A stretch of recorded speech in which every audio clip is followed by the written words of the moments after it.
गुरु नानक साहब महाराज जी ने पौड़ी की आरंभता की पंक्ति दे विच बचन कहे। साहब कहते आखण जोर चुपै न हजोर।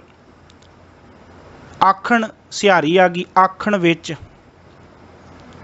बोलण विच जोर ताकत समर्था इख्तियार मनुख की अपनी मर्जी।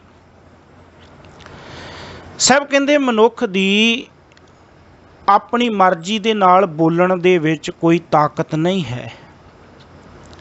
मनुख अपनी मर्जी दे नाल बोल नहीं सकता। जे असी कुछ बोल रहे हाँ तो इहदे पिछे कोई शक्ति काम कर रही है। वो परमात्मा का दिता होया जोर है। चुपै ना जोर। कोई चुप रहन का यतन करे पर तां भी बोल पैंदा। उन्होंने बोलण वास्ते मजबूर कौन कर रहा? कहते ये भी कोई शक्ति काम कर रही, वो भी कोई जोर काम कर रहा। बोलण दे विच चुप रहन दे विच गुरु पातशाह कहते साडा अपना कोई इख्तियार नहीं है, साडी अपनी कोई मर्जी नहीं है, ना बोलण दे विच ना चुप रहन दे विच। इदां कह लीए कि यह बिल्कुल इंसान जिहड़ा है पर अधीन है। ये कोई भी गल अपनी मर्जी नाल कर नहीं सकता। क्यों? क्योंकि ये चुप रहन दे विच, ये बोलण दे विच एक ताकत काम करती है। वो ताकत का नाम है जोर। परमात्मा वो ताकत दिंदा जिहदे करके इंसान बोलता है। ना बोलण विच मर्जी ना चुप रहन दे विच मर्जी। बोलण दे विच भी मनुख दा जोर नहीं, चुप रहन दे विच भी मनुख दा जोर नहीं। परिपूर्ण परमात्मा की जिहड़ी शक्ति आ वो काम कर रही। अक्सर देखण दे विच आउंदा कि मनुख ना कई बार पश्चाताप कर रहा हुंदा। क्यों? कहंदा जी मैं ये गल आखनी नहीं सी, मैं आख बैठा, मैं कह बैठा। वो जो कह बैठा है उसका अफसोस है।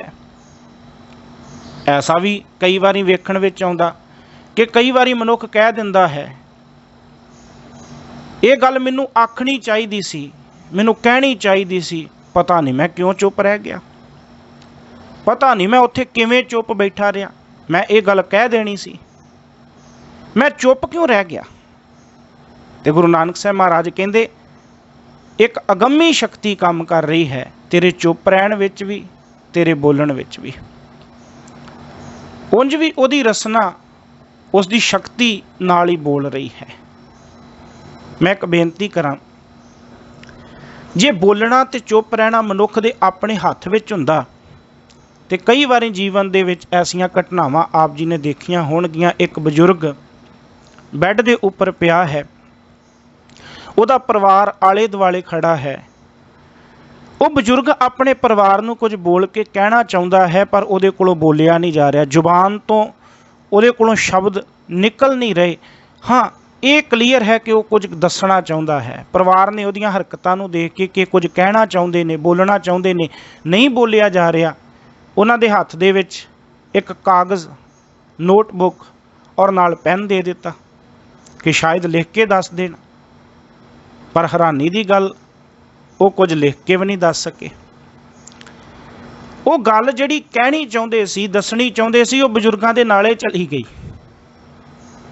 परिवार इहो ही पिछे सोचदा रहिंदा कि साडे बापू जी की दसना चाहुंदे सी, साडे बजुर्ग की कहना चाहुंदे सी। ते जे मनुख दे अपने हत्थ वस हुंदा ते मनुख दस ना सकदा, कह ना सकदा।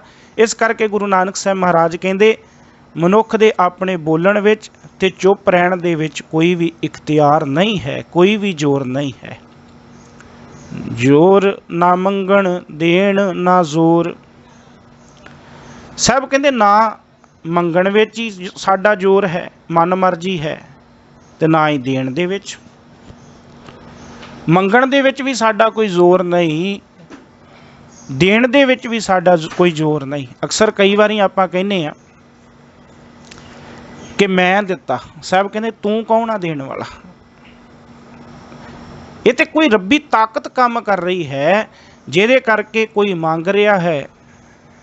ਜਿਹੜਾ ਮੰਗ ਰਿਹਾ ਉਹਦੇ ਵਿੱਚ ਵੀ ਪਰਮਾਤਮਾ ਦੀ ਤਾਕਤ ਸੱਤਿਆ ਕੰਮ ਕਰ ਰਹੀ, ਤੇ ਜਿਹੜਾ ਦੇ ਰਿਹਾ ਉਹਦੇ ਵਿੱਚ ਵੀ ਪਰਮਾਤਮਾ ਦੀ ਸੱਤਿਆ ਤਾਕਤ ਕੰਮ ਕਰ ਰਹੀ ਹੈ।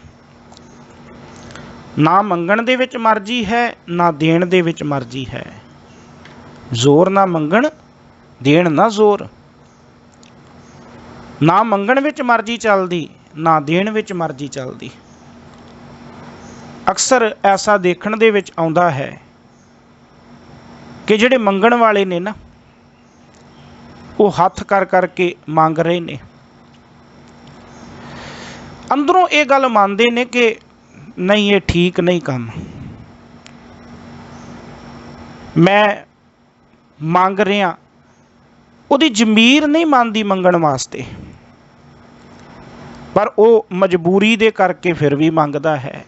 ਇਹਦਾ ਮਤਲਬ ਉਹਦੀ ਮਜਬੂਰੀ ਜਿਹੜੀ ਹੈ, ਉਹ ਪਰਮਾਤਮਾ ਨੇ ਸਾਰਾ ਇੱਕ ਸਿਸਟਮ ਤਿਆਰ ਕੀਤਾ ਉਹਦੀ ਮਜਬੂਰੀ ਬਣਾ ਕੇ ਉਹਨੂੰ ਮੰਗਣ ਵਾਸਤੇ। ਜੇ ਕੋਈ ਮੰਗ ਰਿਹਾ, ਉਹਦੇ ਮੰਗਣ ਦੇ ਵਿੱਚ, ਮੰਗਣ ਦੇ ਨਾਣੇ ਨੂੰ ਸਿਹਾਰੀ ਸੰਬੰਧਕੀ ਤੌਰ ਤੇ ਹੈ। ਮੰਗਣ ਵਿੱਚ ਵੀ ਸਭ ਕਹਿੰਦੇ ਜ਼ੋਰ ਹੈ, ਤਾਕਤ ਹੈ। ਕਿਹਦਾ? ਪਰਮਾਤਮਾ ਦਾ। ਦੇਣ ਦੇ ਵਿੱਚ ਵੀ ਜ਼ੋਰ ਹੈ। ਭਾਵੇਂ ਇਨਸਾਨ ਕਹੇ ਮੈਂ ਨਹੀਂ ਦੇਣਾ, ਜੇ ਪਰਮਾਤਮਾ ਨੇ ਦਿਵਾਉਣਾ ਹੈ ਤੇ ਉਹ ਦਿਵਾ ਕੇ ਰਹੇਗਾ। ਜੇ ਪਰਮਾਤਮਾ ਨੇ ਮੰਗਵਾਉਣਾ ਹੈ, ਉਹ ਮੰਗਵਾ ਕੇ ਰਹੇਗਾ। ਇਹ ਉਹਦੀ ਸੱਤਿਆ ਹੈ, ਤਾਕਤ ਹੈ। ਪੜ੍ਹਦੇ ਆ ਨਾ ਸ਼ਬਦ, ਇੱਕ ਦਾਤੇ ਇੱਕ ਭਿਖਾਰੀ ਜੀ। ਉੱਥੇ ਇੱਕ ਦੇ ਕੱਕੇ ਨੂੰ ਸਿਹਾਰੀ ਹੈ, ਅਰਥਾਂ ਦੇ ਵਿੱਚ ਕਈ। ਇੱਕ ਦਾਤੇ ਇੱਕ ਭਿਖਾਰੀ ਜੀ, ਸਭ ਤੇਰੇ ਚੋਜ ਵਿਡਾਣਾ। ਸਭ ਤੇਰੇ ਚੋਜ ਵਿਡਾਣਾ, ਇਹਦਾ ਮਤਲਬ ਉਹਦੇ ਚੋਜ ਨੇ, ਉਹਦੇ ਕੌਤਕ ਨੇ। ਜੇ ਕੋਈ ਦਾਤਾ ਬਣ ਕੇ ਕਿਸੇ ਨੂੰ ਦਾਤਾਂ ਵੰਡ ਰਿਹਾ, ਤੇ ਜੇ ਕੋਈ ਭਿਖਾਰੀ ਬਣ ਕੇ ਦਾਤਾਂ ਲੈ ਰਿਹਾ, ਇਹ ਮਾਲਕ ਦੇ ਜ਼ੋਰ ਚੋਜ ਨੇ। ਤੇ ਇੱਥੇ ਗੁਰੂ ਨਾਨਕ ਸਾਹਿਬ ਕਹਿੰਦੇ ਜ਼ੋਰ ਨਾ ਮੰਗਣ, ਦੇਣ ਨਾ ਜ਼ੋਰ। ਨਾ ਮੰਗਣ ਵਿੱਚ ਜ਼ੋਰ ਆ, ਨਾ ਦੇਣ ਦੇ ਵਿੱਚ ਜ਼ੋਰ ਆ। ਨਾ ਕੋਈ ਆਪਣੀ ਤਾਕਤ ਦੇ ਨਾਲ ਮੰਗ ਹੀ ਸਕਦਾ ਹੈ, ਤੇ ਨਾ ਹੀ ਕੋਈ ਆਪਣੀ ਤਾਕਤ ਦੇ ਨਾਲ ਦੇ ਸਕਦਾ ਹੈ। ਮੈਂ ਬੇਨਤੀ ਕਰਾਂ, ਜੇ ਆਪਣੀ ਤਾਕਤ ਦੇ ਨਾਲ ਕੋਈ ਦੇ ਸਕਦਾ ਹੁੰਦਾ ਤੇ ਫਿਰ ਇਤਿਹਾਸ ਪੜ੍ਹ ਕੇ ਵੇਖੋ। ਸਿੱਖ ਇਤਿਹਾਸ ਦੇ ਵਿੱਚ ਤੁਹਾਨੂੰ ਬੇਅੰਤ ਐਸੇ ਗੁਰਸਿੱਖ ਮਿਲਣਗੇ ਜਿਨ੍ਹਾਂ ਨੂੰ ਜ਼ਬਰਦਸਤੀ ਦੇਣ ਦੀ ਕੋਸ਼ਿਸ਼ ਕੀਤੀ ਗਈ। ਕੀ ਦੇ ਸਕੇ ਉਹਨਾਂ ਨੂੰ? ਭਾਈ ਮਤੀ ਦਾਸ ਜੀ, ਭਾਈ ਸਤੀ ਦਾਸ ਜੀ, ਦਿਆਲਾ ਜੀ, ਇਹਨਾਂ ਗੁਰਮੁਖਾਂ ਨੂੰ ਦੇਣ ਦੀ ਕੋਸ਼ਿਸ਼ ਨਹੀਂ ਕੀਤੀ ਗਈ। ਦੱਸੋ ਕੀ ਚਾਹੀਦਾ? ਜ਼ਮੀਨ ਜਾਇਦਾਦ ਦੇ ਦੇਵਾਂਗੇ, ਧਨ ਦੌਲਤ ਦੇ ਦੇਵਾਂਗੇ, ਮਹਿਲ ਮਾੜੀਆਂ ਦੇ ਦੇਵਾਂਗੇ। ਦੇ ਸਕੇ ਆਪਣੇ ਜ਼ੋਰ ਦੇ ਨਾਲ? ਦੇ ਸਕੇ ਆਪਣੀ ਤਾਕਤ ਦੇ ਨਾਲ? ਇਹਦਾ ਮਤਲਬ ਕਿਸੇ ਨੂੰ ਜ਼ੋਰ ਦੇ ਨਾਲ ਸਾਹਿਬ ਕਹਿੰਦੇ ਦਿੱਤਾ ਵੀ ਨਹੀਂ ਜਾ ਸਕਦਾ।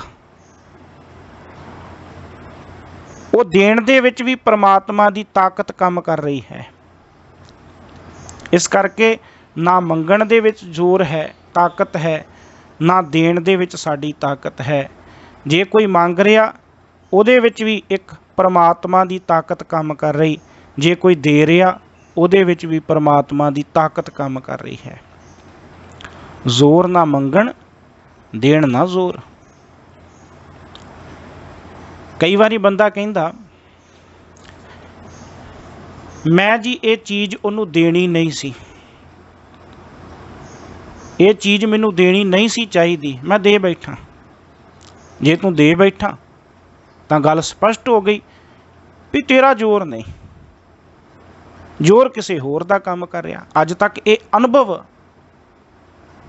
ਕਹਿ ਰਿਹਾ ਹੈ ਕਿ ਮੰਗਣ ਦੇ ਪਿੱਛੇ, ਦੇਣ ਦੇ ਪਿੱਛੇ ਪਰਿਪੂਰਨ ਪਰਮਾਤਮਾ ਦੀ ਇੱਕ ਪ੍ਰੇਰਨਾ ਕੰਮ ਕਰ ਰਹੀ ਹੈ। ਲੱਖ ਸਮਝਾਓ, ਮੰਗਤਾ ਮੰਗਣ ਤੋਂ ਬਾਜ ਨਹੀਂ ਆਏਗਾ। ਲੱਖ ਸਮਝਾਓ, ਦਾਤਾਂ ਵੰਡਣ ਵਾਲਾ ਦੇਣ ਤੋਂ ਬਾਜ ਨਹੀਂ ਆਏਗਾ। ਬੱਦਲਾਂ ਨੂੰ ਕਹਿ ਦਈਏ ਬਰਸੋ ਹੀ ਨਾ, ਚੰਦਨ ਨੂੰ ਕਹਿ ਦਈਏ ਤੁਸੀਂ ਖੁਸ਼ਬੂ ਨਾ ਦਿਓ, ਫੁੱਲਾਂ ਨੂੰ ਕਹਿ ਦਈਏ ਤੁਸੀਂ ਮਹਿਕ ਨਾ ਦਿਓ, ਕਿਉਂ ਵੰਡ ਦਿਓ ਇਹ ਖੁਸ਼ਬੂ? ਦੇਣ ਦਾ ਸੁਭਾਅ ਹੀ ਕਾਦਰ ਕਰੀਮ ਨੇ ਬਣਾਇਆ ਹੈ। ਬੱਦਲ ਜੇ ਬਰਸਾਤ ਵੰਡ ਰਹੇ ਨੇ, ਪਾਣੀ ਬਰਸਾ ਰਹੇ ਨੇ, ਫੁੱਲ ਖੁਸ਼ਬੂ ਵੰਡ ਰਹੇ ਨੇ, ਚੰਦਨ ਖੁਸ਼ਬੂ ਵੰਡ ਰਿਹਾ, ਇਹ ਪ੍ਰਮਾਤਮਾ ਨੇ ਦੇਣ ਦਾ ਸੁਭਾਅ ਉਹਦੇ ਵਿੱਚ ਪਾਇਆ ਹੈ। ਇਸ ਤਰ੍ਹਾਂ ਦਾ ਸੁਭਾਅ ਜਿਸ ਮਨੁੱਖ ਦੇ ਅੰਦਰ ਹੁੰਦਾ ਹੈ, ਉਹਨਾਂ ਨੂੰ ਆਖਿਆ ਜਾਂਦਾ ਕਿ ਇਹ ਫੁੱਲਾਂ ਵਰਗੇ ਨੇ, ਇਹ ਬੱਦਲਾਂ ਵਰਗੇ ਨੇ, ਇਹ ਚੰਦਨ ਵਰਗੇ ਨੇ। ਜਿਵੇਂ ਉਹ ਵੰਡਦੇ ਨੇ, ਇਹ ਵੀ ਵੰਡ ਰਹੇ ਨੇ। ਜਗਤ ਇਹਨਾਂ ਦੇ ਅੱਗੇ ਝੋਲੀ ਅੱਡਦਾ, ਇਹ ਉਹਨਾਂ ਦੀਆਂ ਝੋਲੀਆਂ ਭਰ ਦਿੰਦੇ ਨੇ।